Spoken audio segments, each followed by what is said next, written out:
тендештер, сүт боюнча маалымат. Мен көбүнчө видеодо сүт азыктары, un азыктары жана таттуудан жасалган азыктарды жегенге болбойт деп айтып келип атам. Эмне үчүн ушундай деп айтасыз деп сурашат да.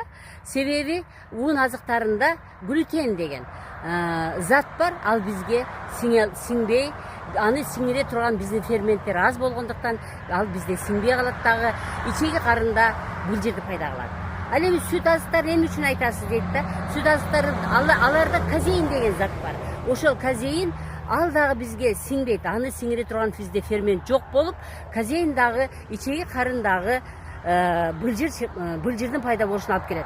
Ал эми былжыр деген нерсе, слиз деген нерсе, бул биздин организмибизде 5 организм ошо былжырдын ичине кирип жашоого ыңгайлаштырылган чөйрө болгондуктан мен ушул заттарды тыюу салдым. Эми мен эле салган жокмун, албетте менин профессорлорум салды, мен алардан ушул нерсени үйрөнүп келгенмин.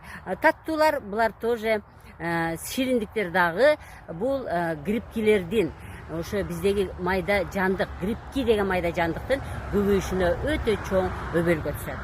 Эми ак ичкиле деген, албетте Мухаммед саллаллаху алейхи вассалам пайгамбарыбыз айткан, ак ичкиле деп. Ичсе болот, албетте. Бул азыр мына сезон келип калды, караңыздар, кандай жашыл, жашылга байланган, ушул жашыл чөптөрдү жеген ак эчки, ак уй жана боз бийинин сүтүн ичсеңиздер болот. Демек, азыркы мезгил кымыздын, саамалдын иче турган мезгил экен, ак уйдун сүтүн иче турган мезгил экен, жана ак эчкинин сүтүн иче турган мезгил экен. Буларда казеин өтө аз болгондуктан, адамга сиңимдүү болгондуктан мен ак жаныбардын гана сүтүн ичиңиздер демекмин. Сиздер менен мен доктор Бапаева.